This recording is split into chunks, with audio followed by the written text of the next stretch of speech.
कलाम academy Sikar की ओर से जो 5 जुलाई 2022 को कलाम प्री रीड 3.0 का आयोजन किया गया था, उसमें साइंस के 30 अति महत्वपूर्ण प्रश्न पूछे गए थे और ये सभी 30 महत्वपूर्ण प्रश्न आगामी जो रीट परीक्षा होने वाली है 23 और 24 जुलाई को, उसके लिए काफ़ी इंपॉर्टेंट है, क्योंकि जो एग्ज़ाम पैटर्न है वो काफ़ी हद तक जो रीट के एग्ज़ाम पैटर्न पर आधारित है वो सेम है।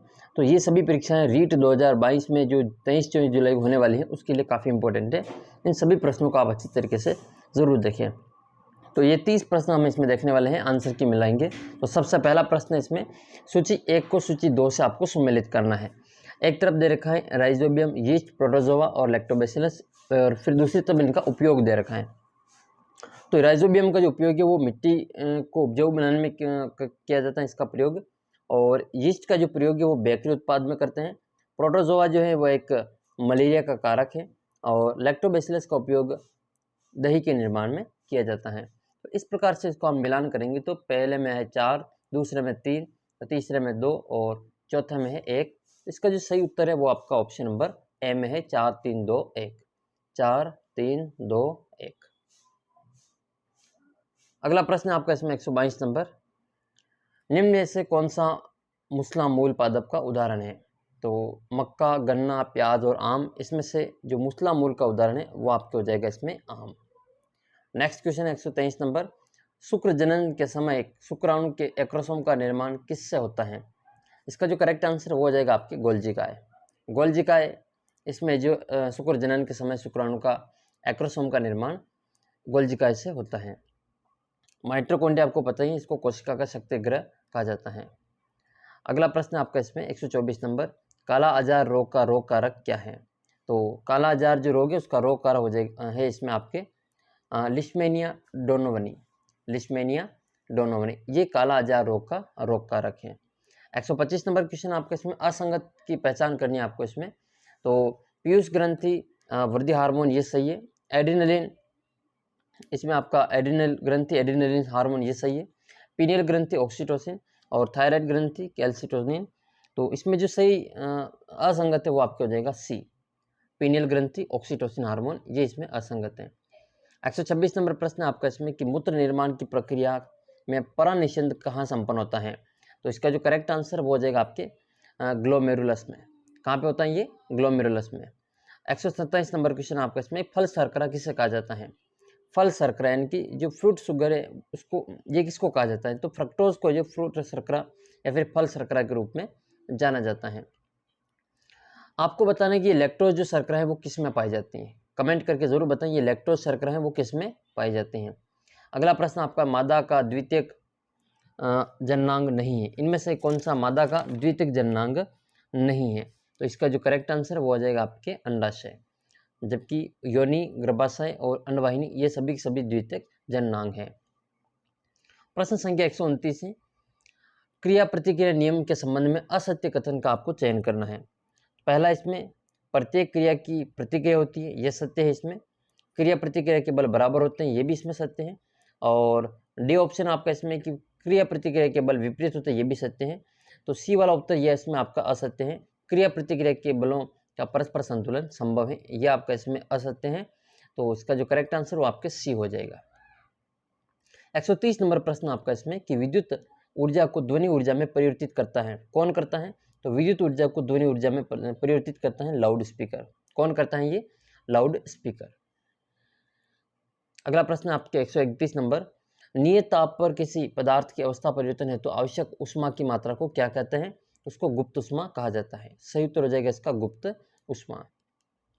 132 नंबर प्रश्न आपका इसमें कि अपवर्तन की घटना पर कौन आधारित नहीं है? इसमें नहीं की पूछा है, कौन सा अपवर्तन की घटना पर आधारित नहीं है? रिफ्रैक्शन के ऊपर। तो तारों का टिमटिमाना ये तो अपवर्तन पर आधारित है। सूर्यास्त के बाद कुछ समय बाद सूर्य का दिखाई देना, ये भी अपवर्तन पर आधारित है। स्विमिंग पूल के पेंदे का ऊपर उठा हुआ दिखाई देना, ये भी अपवर्तन पर आधारित है। जबकि डी वाला ऑप्शन आपका इसमें दर्पण में प्रतिबिंब बनना, ये अपवर्तन पर आधारित नहीं होकर ये परावर्तन पर आधारित है, ये परावर्तन पर आधारित है। तो सही उत्तर हो जाएगा इसका आपका डी वाला ऑप्शन, दर्पण में प्रतिबिंब बनना ये अपवर्तन पर आधारित नहीं है। 133 नंबर क्वेश्चन आपका इसमें, एक सेकंड में एकांक क्षेत्रफल से गुजरने वाली ध्वनि ऊर्जा को क्या कहते हैं? तो उसको तीव्रता कहा जाता है, इंटेंसिटी कहा जाता है। सही उत्तर हो जाएगा आपका तीव्रता। 1 सेकंड में एकांक क्षेत्रफल से गुजरने वाली ध्वनि ऊर्जा को तीव्रता कहा जाता है, इंटेंसिटी। 134 नंबर प्रश्न, प्रत्यावर्ती धारा जनित्र के संबंध में कौन सा कथन इसमें आपका सत्य है वो आपको इसमें बताना है। तो इसमें जो सत्य कथन है वो आपका पहला ऑप्शन हो जाएगा, धारा की दिशा नियमित रूप से बदलती है। धारा की दिशा नियमित रूप से बदलती है, अल्टरनेट के रूप में बदलती रहती है। 135 नंबर है, एथिलीन ग्लाइकोल और टरफ्थेलिक अम्ल के बहुलक से बनता है, बहुलीकरण से बनता है। एथिलीन ग्लाइकोल और टरफ्थेलिक अम्ल के बहुलीकरण से कौन बनता है? तो ये आपके डेक्रोन बनता है। क्या बनता है इसमें? आपके डेक्रोन। 136 नंबर है, किन दो ग्रहों का परिभ्रमण की दिशा पृथ्वी की परिभ्रमण की दिशा के विपरीत है? तो इसका जो सही उत्तर है वो आपके हो जाएगा शुक्र और अरुण। शुक्र और अरुण दो ऐसे ग्रह हैं जो पृथ्वी की विपरीत दिशा में घूमते हैं।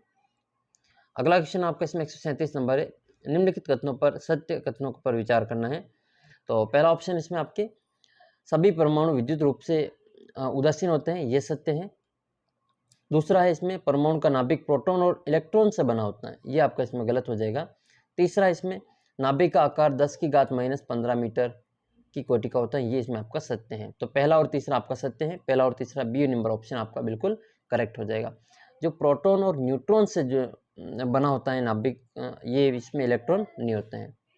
तो इसमें आपका ये नाभिक के अंदर P और N होते हैं, जबकि इलेक्ट्रॉन इसके बाहर की जो कक्षाएं होती हैं इसमें आपस में ये इसकी कक्षाओं में चक्कर लगाते हैं, जबकि जो नाभिक होते हैं वहाँ पे प्रोटॉन और न्यूट्रॉन होते हैं। अब एक प्रश्न का उत्तर आपको कमेंट करना है कि जो प्रोटॉन है उसकी खोज किसने की? प्रोटॉन की खोज किसने की? इसका उत्तर आपको नीचे कमेंट बॉक्स में लिखना है। अगला प्रश्न 138 नंबर है, विरंजक चूर्ण का रासायनिक नाम।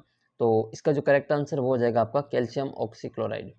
कैल्शियम ऑक्सीक्लोराइड, ये विरंजक चूर्ण जिसको हम ब्लीचिंग पाउडर कहते हैं, ये इसका जो रासायनिक नाम है कैल्शियम ऑक्सीक्लोराइड। अगला क्वेश्चन आपका इसमें 139 नंबर है, एलपीजी का मुख्य घटक क्या होता है? एलपीजी का मुख्य घटक होता है ब्यूटेन। करेक्ट आंसर इसका ब्यूटेन है, और ब्यूटेन एलपीजी का जो मुख्य घटक होता है। अब एलपीजी का जो पूरा नाम है वो आपको नीचे कमेंट बॉक्स में लिखना है। एलपीजी के जो गैस सिलेंडर होते हैं इसमें एक गैस मिलाई जाती है मरकेप्टन। अगर आपको पता हो तो ज़रूर कारण लिखिए वो गैस क्यों मिलाई जाती है। प्रश्न संख्या 140 है, बैंकों में चेक किस तकनीक के माध्यम से जांचे जाते हैं? तो वो MICR के माध्यम से चेक किए जाते हैं, मैग्नेटिक इंक करेक्टर रीडर, ये MICR के माध्यम से चेक किए जाते हैं। अब जब भी हमें जो अब परीक्षा देने जाते हैं और अपना जो उत्तर पत्र होता है, वो जो उत्तर लिखते हैं और वो जो सीट होती है उसको किस टेक्निक के माध्यम से चेक किया जाता है? इन दोनों में से, OCR और OMR में से, इसका उत्तर आपको नीचे कमेंट बॉक्स में बताना है। 141 नंबर प्रश्न है, उपार्जित लक्षणों की वंशागति का सिद्धांत किसने दिया था? तो ये उपार्जित लक्षणों की वंशागति का जो नियम का जो सिद्धांत है वो किसके द्वारा दिया गया था? तो ये दिया गया था लेमार्क के द्वारा। किसके द्वारा दिया गया था? ये लेमार्क के द्वारा। और लेमार्क ने किस जानवर पर प्रयोग किया? अगर ये आपको पता हो तो नीचे कमेंट बॉक्स में ज़रूर लिखना।